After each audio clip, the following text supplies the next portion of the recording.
Okay, hi there.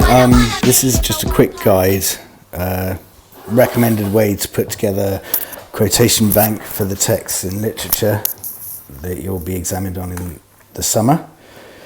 Okay, so here we go. Here's a blank quotation sheet.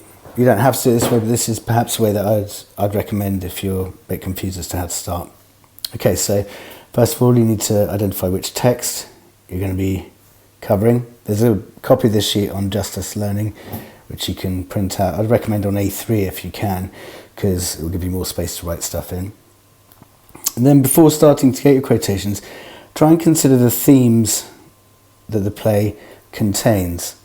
For instance, in Macbeth, it may be looking at gender roles, Gothic, witchcraft, violence, that sort of thing.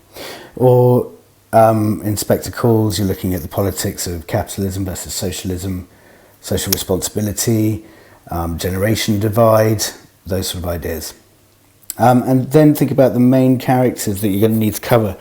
In some plays, like in Spectacles, you're probably going to need to have a quotation for probably each of the characters, possibly not Edna, but so it's worth considering so you don't end up missing key areas. Whereas in Macbeth, you're not really going to need necessarily to have all of the characters covered. You don't. I wouldn't bother necessarily unless there's a key quotation by, say, Macduff or Lennox or Ross. But I would make sure I cover mainly Macbeth and Lady Macbeth, perhaps Banquo. Okay, but that will be dictated easily by when you look at the themes and the main characters in the play. So here's the table. First thing you need to do is I'd go through chronologically and try and identify key quotations that are really important for the play. Once you put a quotation in, then identify what technique you'd be able to analyse within the quotation. Make sure you know who's said that quotation you've chosen, when in the play it happens, Act 1, Act 2, Act 3, or Act 1, Scene 2. And then consider and make notes on the social context of how that relates, or your understanding of it could be influenced by what was going on at the time, or how the writer may have been influenced by what was going on at the time, or the audience at the time may have received the quotation.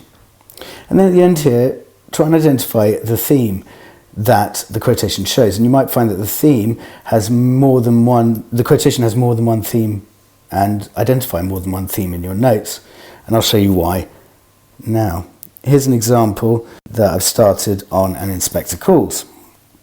So I've identified it's called an Inspector Calls. We might want to put a capital I, sorry about that. Themes to consider there. I've noted that I want to be looking at the themes capitalism versus socialism, generation divide, responsibility, class.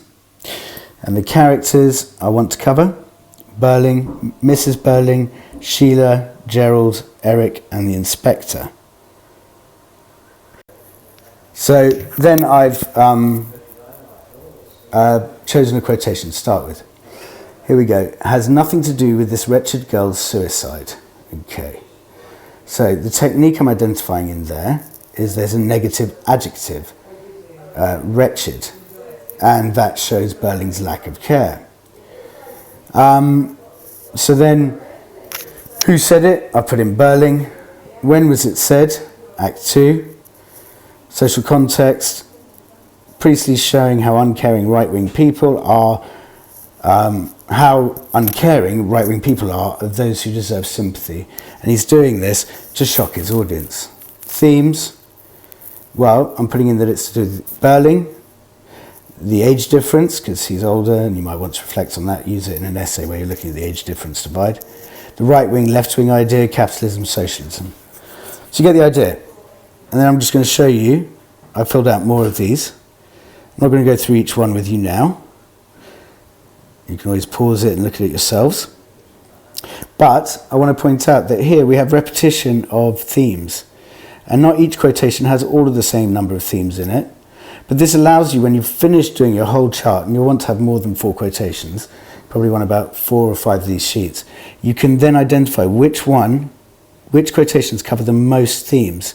And those ones are going to be your key ones to learn first. Okay? Finally, my last message is, we can give you quotation banks, your teachers can, and they're a good place to start, obviously. But the students that will get the best grades are the ones that go and find their own quotation banks. If you want to check with teachers whether the quotations you've chosen are relevant and good and important and worth learning, that's fine.